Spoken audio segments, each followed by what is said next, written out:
Hello ji good morning welcome to exam today. આજે છે 30 December અને 30 ડિસેમ્બર 2023ના રિલેટિવ કરંટ અફેર્સની ડિસ્કશન આ વિડીયોમાં આપણે કરવાના છે. તો છેલ્લે સુધી વિડીયો સાથે બની રહેજો. કરંટ અફેર્સ ઇમ્પોર્ટન્ટ ટોપિક છે, દરેક એક્ઝામમાં પ્રશ્ન પૂછવામાં આવે છે મિત્રો, સ્પેશિયલી પોલીસ અને ફોરેસ્ટ માટે. તો મિત્રો ટોપિક પર આવીએ. 30 ડિસેમ્બર ક્વેશ્ચન નંબર 1 છે, હાલમાં સીઆઈએસએફના નવા પ્રમુખ કોણ બન્યા છે? તો CISF central industrial security force, રેલવેથી માંડીને ભારત સરકાર હસ્તકની જેટલી પણ કંપનીઓ છે, એરપોર્ટ્સ, આ બધીની સુરક્ષા જે હોય છે મિત્રો, એ સીઆઈએસએફની જવાબદારી હોય. તો સીઆઈએસએફની નવી પ્રમુખ બની ગઈ છે હાલમાં નીના સિંહ. કોણ બની છે? નીના સિંહ સીઆઈએસએફની નવી પ્રમુખ બની ગઈ. મિત્રો નીના સિંહ 1989 બેચ રાજસ્થાન કેડરની આઈપીએસ અધિકારી છે, બરાબર. હવે વાત કરીએ આપણે તો હાલમાં સીઆરપીએફના પ્રમુખ કોણ છે? અવનીશ દયાલ. અવનીશ દયાલ જે છે મિત્રો એ સીઆરપીએફના પ્રમુખ છે. નીના સિંહ કોણ છે? નીના સિંહ મિત્રો સીઆઈએસએફની પ્રમુખ છે, બરાબર. અને રાહુલ રસગોત્રા જે છે એ આઈટીબીપીના હાલમાં પ્રમુખ છે. આ ત્રણ ખાસ યાદ રાખવાના છે તમારે. CISF central industrial security force, બરાબર. નીના સિંહ. અવનીશ દયાલ છે મિત્રો સીઆરપીએફના પ્રમુખ, સેન્ટ્રલ રિઝર્વ પોલીસ ફોર્સ, અને રાહુલ રસગોત્રા છે આઈટીબીપીના પ્રમુખ, એટલે કે ઇન્ડો ટિબેટ બોર્ડર પોલીસ. મિત્રો હાલમાં ભારતીય કુસ્તી મહાસંઘના અધ્યક્ષ સંજય સિંહ બન્યા હતા, પણ કેન્દ્ર સરકારે કુસ્તી સંઘને ભંગ કરી દીધી છે. સલામ બોમ્બે ફાઉન્ડેશન માટે સ્વાસ્થ્ય રાજદૂત અમૃતા રાયચંદ બન્યા. મહાનદી કોલફિલ્ડ્સ લિમિટેડના સીએમડીનો પદભાર ઉદય એ કાઉલે સંભાળ્યો. રામકરણ યાદવ મધ્ય રેલવેના એમડી બન્યા છે. હાલમાં કયો રાજ્ય ભારતની પેટ્રો રાજધાનીના રૂપમાં ઉભરી આવ્યો છે? પેટ્રો પાટનગર. કયો રાજ્ય? તો મિત્રો આપણો ગુજરાત રાજ્ય, બરાબર. ગુજરાતમાં આવેલી છે મિત્રો જામનગર રિફાઇનરી, અને જામનગર રિફાઇનરીની જે રિલાયન્સ હસ્તકની છે એની કેપેસિટી દરરોજ 1.4 મિલિયન બેરલ, કેટલું? 1.4 મિલિયન બેરલ કાચા તેલને રિફાઇન્ડ કરવાનું છે. આ જ કારણ છે કે ગુજરાત હવે પેટ્રો પાટનગરના રૂપમાં ભારતમાં ઉભરી આવ્યો છે. મિત્રો વાત કરીએ હવે ગુજરાતની. ગુજરાતના સીએમ છે ભૂપેન્દ્રભાઈ પટેલ, ગુજરાતના રાજ્યપાલ છે આચાર્ય દેવવ્રત, ગુજરાતનું કેપિટલ છે મિત્રો ગાંધીનગર, બરાબર. હાલમાં ગાંધીનગરમાં ગિફ્ટ સિટીમાં દારૂ વેચાણ શરૂ કરવાની પરમિશન આપવામાં આવી છે. આ સાથે જ ગાંધીનગરની આજુબાજુમાં મોજનો માહોલ બની ગયો છે. મિત્રો હાલમાં દુનિયાનો સૌથી મોટો કોર્પોરેટ ઓફિસ સુરતમાં ડાયમંડ બ્રુસ બનીને તૈયાર થઈ ગયો. કોકોકોલાની બોટલિંગ યુનિટ ગુજરાતમાં 3000 કરોડ રૂપિયાનું ઇન્વેસ્ટમેન્ટ કરશે. ગોલ ફિશને ગુજરાતની સ્ટેટ ફિશ જાહેર કરાઈ છે. ગુજરાતનો પ્રથમ રેલ કોચ રેસ્ટોરન્ટ રાજકોટમાં ખુલશે. પીએમ મોદીએ સ્ટીમ એન્જિનવાળી ગુજરાતની હેરિટેજ ટ્રેનનું હાલમાં શુભારંભ કર્યું છે. નિશાનમાં ગુજરાતમાં કયા સ્થળે બાયોટેકનોલોજી ક્ષેત્રે પ્રી વાઇબ્રન્ટ સેમિનાર યોજાયો? ગુજરાતમાં એક સ્થળ છે મિત્રો, એનું નામ છે અમદાવાદ, બરાબર. ત્યાં બાયોટેકનોલોજી ક્ષેત્રે પ્રી વાઇબ્રન્ટ સેમિનારનું હાલમાં આયોજન કરવામાં આવ્યું છે અમદાવાદ. હાલમાં કયા દેશે ચંદ્રમાં લેન્ડર લઈ જવાવાળા HIIA રોકેટને સફળ પ્રક્ષેપિત કર્યો છે? તો જે ચંદ્રમાનું લેન્ડર હોય છે મિત્રો, એ લેન્ડરને લઈ જવાવાળા રોકેટનું નામ છે HIIA, અને એ રોકેટને સફળ પ્રક્ષેપિત કોણે કર્યું છે હાલમાં? તો જાપાને કર્યું છે. જાપાન દેશ છે મિત્રો. જાપાનનું કેપિટલ છે ટોક્યો. કરન્સી છે જાપાની યેન, અને જાપાનના પીએમ છે ફુમિયો કિશિદા. હાલમાં જાપાનના દરિયામાં અંદર જ્વાળામુખી વિસ્ફોટ પછી નવો દ્વીપ મળ્યો છે. ઇસરો જાપાનની સ્પેસ એજન્સીની મદદથી નેક્સ્ટ ચંદ્રમા મિશન પૂરો કરશે. જાપાનના યાકોહામામાં ડાન્સિંગ પિકાચુ કાર્યક્રમનું આયોજન કરાયું. 2022માં જાપાનની જનસંખ્યા 8 લાખ ઘટી ગઈ છે. જાપાનના એપ્સિલોન રોકેટ એન્જિનમાં પરીક્ષણ દરમિયાન વિસ્ફોટ પણ થયો છે.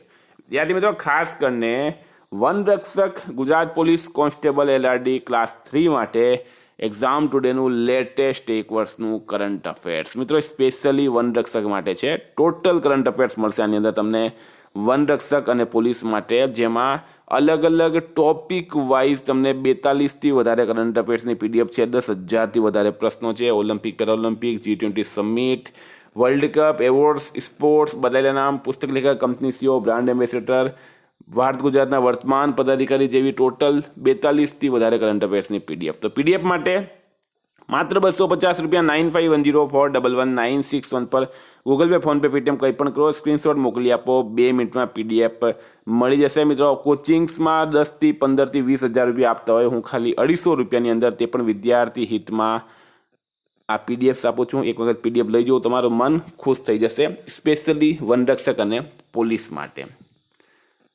હાલમાં કેન્દ્રીય મંત્રીમંડળે કયા દેશ સાથે પ્રવાસન અને આવાજાહી સમજોતાની મંજૂરી આપી? તો કેન્દ્રીય મંત્રીમંડળ દ્વારા કયા દેશ સાથે પ્રવાસન અને આવાજાહી સમજોતાની મંજૂરી આપવામાં આવી છે? તો ફ્રેન્ડ રાઈટ આન્સર છે આમાં ન્યૂઝીલેન્ડ. બરાબર, ન્યૂઝીલેન્ડ. કેન્દ્રીય મંત્રીમંડળે ન્યૂઝીલેન્ડ સાથે. મિત્રો ન્યૂઝીલેન્ડની વાત કરીએ હવે. ન્યૂઝીલેન્ડનું કેપિટલ છે વેલિંગ્ટન, કરન્સી છે ડોલર અને પીએમ છે હાલમાં Christopher Luxon. Very very important.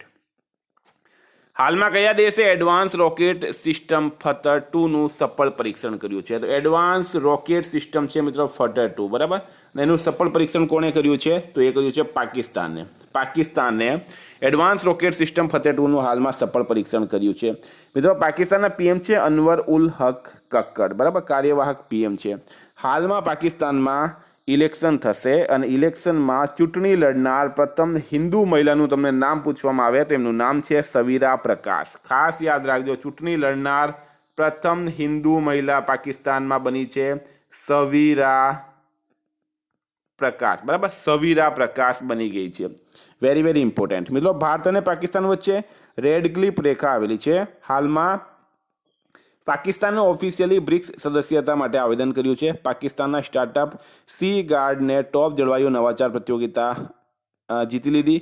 કાજી phase ઈસા પાકિસ્તાનના 29માં ચીફ જસ્ટિસ બન્યા છે. એશિયામાં કયા દેશે લાલ સાગરને સુરક્ષિત કરવા માટે ઓપરેશન પ્રોસ્પરિટી ગાર્ડિયન શરૂ કર્યું? તો લાલ સાગરને સુરક્ષિત કરવા માટે ઓપરેશન પ્રોસ્પરિટી ગાર્ડિયન કોણે શરૂ કર્યું છે? તો ફ્રેન્ડ રાઈટ આન્સર છે આમાં અમેરિકા. અમેરિકાએ કર્યું છે લાલ સાગરને સુરક્ષિત કરવા માટે ઓપરેશન પ્રોસ્પરિટી ગાર્ડિયનની શરૂઆત અમેરિકા. હવે મિત્રો વાત કરીએ અમેરિકા. અમેરિકાના પ્રેસિડેન્ટ છે Joe Biden, vice president Kamala Harris. અમેરિકાનું કેપિટલ છે વોશિંગ્ટન ડીસી. અમેરિકાની કરન્સી છે યુએસ ડોલર. ભારત અમેરિકા વચ્ચે Cope India, Tiger Triumph, Vajra Prahar, Yudh અભ્યાસ, આ 4 મુખ્ય ડિફેન્સ એક્સરસાઇઝ થાય છે. હાલમાં ફિનટેક યુનિકોર્નના મામલામાં અમેરિકા ટોપ પર રહ્યો છે. જોર્જિયાને ઓક્ટોબરનો હિન્દુ વિરાસત મહિનો અમેરિકા દ્વારા જાહેર કરવામાં આવ્યો. ભારત અને અમેરિકા વચ્ચે સંયુક્ત અભ્યાસ નામની ડિફેન્સ એક્સરસાઇઝ વજ્ર પ્રહાર ઉમરોઈમાં થઈ છે. બરાબર, આટલું તમારે અમેરિકા વિશે યાદ રાખવાનું. હાલમાં રાજીવ કુમાર કયા રાજ્યના નવા ડીજીપી બન્યા છે? તો ફ્રેન્ડ રાજીવ કુમાર હાલમાં પશ્ચિમ બંગાળના નવા ડીજીપી બની ગયા. પશ્ચિમ બંગાળના. બરાબર ફ્રેન્ડ, પશ્ચિમ બંગાળના સીએમ છે મમતા બેનર્જી. પશ્ચિમ બંગાળના રાજ્યપાલ છે સીપી આનંદા બોસ અને પશ્ચિમ બંગાળનું કેપિટલ છે મિત્રો કોલકાતા. વિશ્વના પ્રથમ એઆઈ આધારિત સંપૂર્ણ ઓટોનોમસ રિસાયકલ મશીનનું નામ શું છે? તો વિશ્વનું પ્રથમ એઆઈ આધારિત સંપૂર્ણ ઓટોનોમસ રિસાયકલ મશીનનું નામ છે મિત્રો સંજીવની. શું નામ છે? સંજીવની નામ છે. સ્ટારમાં કરજો મિત્રો, ઇમ્પોર્ટન્ટ રહેશે આ પણ, સંજીવની. એના પછી હાલમાં કોને મુંબઈ મેરાથોન માટે આંતરરાષ્ટ્રીય ઇવેન્ટ એમ્બેસેડર નિયુક્ત કરાયા? તો મુંબઈ મેરાથોન માટે આંતરરાષ્ટ્રીય ઇવેન્ટ એમ્બેસેડર કોને નિયુક્ત કરાયા છે? કેટી મૂનને. કેટી મૂનને નિમણૂક કરાયા છે મિત્રો. કેટી મૂન અમેરિકાની છે. હાલમાં કોણ કોટેક મહિન્દ્રા બેંકના નવા અધ્યક્ષ બન્યા? તો ફ્રેન્ડ કોટેક મહિન્દ્રા બેંકના નવા અધ્યક્ષ કોણ બન્યા? CS રાજન. બરાબર, CS રાજન કોટેક મહિન્દ્રા બેંકના નવા અધ્યક્ષ બની ગયા છે. મિત્રો કોટેક મહિન્દ્રા બેંકની સ્થાપના 1985માં થઈ હતી. એનું હેડક્વાર્ટર મુંબઈ ખાતે આવેલું છે. એના એમડી અને સીઓ છે દીપક ગુપ્તા. હાલમાં વિજયકાંતનું નિધન થયું છે, તેઓ કોણ હતા? તો ફ્રેન્ડ વિજયકાંતનું હાલમાં નિધન થયું છે, તેઓ કોણ હતા? એક તમિલ અભિનેતા હતા. વિજયનેતા તમિલ અભિનેતા હતા, સાથે સાથે રાજનેતા પણ હતા. હાલમાં એમનું 73 વર્ષની ઉંમરમાં નિધન થયું છે. આપણે એમને શ્રદ્ધાંજલિ આપીએ. નેશિયાલમાં કયા દેશે ભારતના 8 પૂર્વ નૌસૈનિકોની મોતની સજા પર રોક લગાવી છે? તો ભારતના 8 પૂર્વ નૌસૈનિકોની મોતની સજા પર કોણે રોક લગાવી? તો ફ્રેન્ડ કતરે લગાવી છે. શા માટે? શું છે પૂરી સ્ટોરી? વાત કરીએ આપણે. તો કતરમાં મિત્રો દેહરા ગ્લોબલ ટેકનોલોજી આવેલું છે. બરાબર, દેહરા ગ્લોબલ ટેકનોલોજીમાં બરાબર ભારતીય સૈનિક કામ કરતા હતા. ભારતના પૂર્વ સૈનિક કામ કરતા હતા કતરની અંદર. હવે શું થાય, કતર સરકારને મિત્રો ભારતના સૈનિકો પર શક થાય છે કે કતરની આ લોકો જાસૂસી કરી રહ્યા છે. તો કતર સરકાર જે છે 8 ભારતીય નૌસૈનિક જે છે એમને મોતની સજા સંભળાવી. બરાબર, ફાંસીની સજા એમને સંભળાવી હતી 8-9 સૈનિકોને, 8 ભારતીય નૌસૈનિકોને. હવે મિત્રો વાત કરીએ આપણે તો આપણા દેશના વડાપ્રધાન છે નરેન્દ્ર મોદી. બરાબર, અને કહેવાય છે કે જે દેશમાં મજબૂત નેતૃત્વ હોય, બરાબર, એ દેશ જ તરક્કી કરશે. કે નરેન્દ્ર મોદીએ COP28માં કઈ જગ્યાએ COP28નું હાલમાં સંમેલન થયું હતું, ત્યાં નરેન્દ્ર મોદી કતરના વડાપ્રધાન મોહમ્મદ બિન અબ્દુલ રહેમાનને મળે છે અને આ ફાંસીની સજા જે થઈ હતી મિત્રો, એ ફાંસીની સજા પર, મોતની સજા પર કતર સરકાર રોક લગાવે છે અને પોસિબલ છે મિત્રો કે ટૂંક સમયમાં નરેન્દ્ર મોદી એમને છોડાવી પણ લેશે. મજબૂત નેતૃત્વ છે આપણા દેશમાં. હવે મિત્રો કતરનું કેપિટલ છે દોહા અને કરન્સી છે રિયાલ. નેશનલમાં કયા રાજ્યમાં કાર્બી યુવા મહોત્સવ આયોજિત કરાયો? તો કાર્બી યુવા મહોત્સવ કયા રાજ્યમાં આયોજિત કરાયો? તો ફ્રેન્ડ, કાર્બી યુવા મહોત્સવ આ અસમ રાજ્યમાં, બરાબર, અસમ રાજ્યમાં હાલમાં કાર્બી યુવા મહોત્સવ આયોજિત કરાયું. હવે અસમના સીએમ છે હિમંતા બિસ્વા શર્મા, અસમના રાજ્યપાલ છે ગુલાબચંદ કટારિયા, અસમનું કેપિટલ છે દિસપુર. હાલમાં 8મો બ્રહ્મપુત્ર વેલી ફિલ્મ ફેસ્ટિવલ ગુવાહાટીમાં થયું. અમૃત વૃક્ષ આંદોલન માટે અસમના મુખ્યમંત્રીને ગિનીઝ વર્લ્ડ રેકોર્ડનો પ્રમાણપત્ર મળ્યો છે. અસમના મુખ્યમંત્રીને સિંગાપુરની ટોપ ફેલોશિપથી સન્માનિત કરાયા. અસમના રાજ્યપાલે સરપંચ સંવાદ મોબાઈલ એપનું અનાવરણ કર્યું. આટલું તમારે અસમ વિશે યાદ રાખવાનું. હાલમાં LICએ કોને ચીફ રિસ્ક ઓફિસરના રૂપમાં નિયુક્ત કર્યા છે? તો મિત્રો S. સુંદરકૃષ્ણન. S. સુંદરકૃષ્ણન LIC એટલે કે લાઈફ ઇન્સ્યોરન્સ કોર્પોરેશન ઓફ ઇન્ડિયાના ચીફ રિસ્ક ઓફિસરના રૂપમાં નિમણૂક થયા છે. S. સુંદરકૃષ્ણન. LICની સ્થાપના 1956માં થઈ હતી. એનું ચેરમેન મિત્રો હાલમાં સિદ્ધાર્થ મોહંતી છે, હેડક્વાર્ટર મુંબઈ. હાલમાં કેન્દ્રીય કેબિનેટે કયા દેશમાં ભારતના વાણિજ્ય દૂતાવાસ ખોલવાની મંજૂરી આપી? તો કેન્દ્રીય કેબિનેટ દ્વારા કયા દેશમાં? તો ફ્રેન્ડ, રાઈટ આન્સર છે આમાં ઇટાલીમાં. કેન્દ્રીય કેબિનેટ દ્વારા ઇટાલીમાં ભારતનો વાણિજ્ય દૂતાવાસ ખોલવાની પરમિશન આપવામાં આવી છે, મંજૂરી આપવામાં આવી છે. હવે મિત્રો ઇટાલીનું કેપિટલ રોમ, કરન્સી છે યુરો અને PM છે જ્યોર્જિયા મેલોની. સ્ટાર માર્ક કરજો, ઇમ્પોર્ટન્ટ રહેશે. જ્યોર્જિયા મેલોની ઘણી જગ્યાએ તમે એના રીલ્સ જોયા હશે, એમના ફોટા જોયા હશે. હાલમાં ઇટાલીએ 47 વર્ષ પછી ડેવિસ કપ 2023નો ખિતાબ જીત્યો. ઇટાલીની લક્ઝરી બ્રાન્ડ બ્રિયોનીએ ભારતીય બજારમાં પ્રવેશ કર્યો છે. ઇટાલીમાં જન્મદરમાં રેકોર્ડ ગિરાવટ નોંધવામાં આવી. નોર્થ ઇસ્ટ ઇન્ડિયા ફેસ્ટિવલ ઇટાલીમાં હાલમાં આયોજિત કરાયું. ફ્રેન્ડ, છેલ્લો પ્રશ્ન છે, હાલમાં કયા એરપોર્ટનું નામ મહર્ષિ વાલ્મીકી એરપોર્ટ રખાયું છે? તો મહર્ષિ વાલ્મીકી ઇન્ટરનેશનલ એરપોર્ટ અયોધ્યા ધામ રહેશે મિત્રો. અયોધ્યા એરપોર્ટનું નવું નામ, બરાબર. PM મોદી એનું ઉદ્ઘાટન કરશે.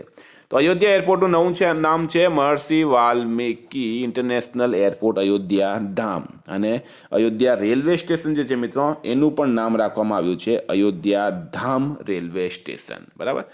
તો વિદ્યાર્થી મિત્રો, આ હતા કરંટ અફેર્સના પ્રશ્નો. ગઈકાલે તમને પ્રશ્ન પૂછાયું, હાલમાં ગુજરાતના કયા સ્થળે જેમ્સ અને જ્વેલરી સેક્ટર પર પ્રી વાઇબ્રન્ટ સેમિનાર યોજાશે? તો સુરત રાઈટ આન્સર હતો. ફ્રેન્ડ, આજનો પ્રશ્ન છે, હાલમાં કયો રાજ્ય 84% ઇન્સ્ટોલેશન સાથે રૂફટોપ સોલરમાં ટોપ પર રહ્યો છે? કયો રાજ્ય હોઈ શકે મિત્રો?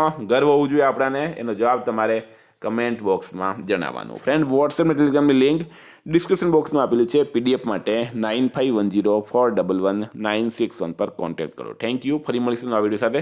જય હિન્દ.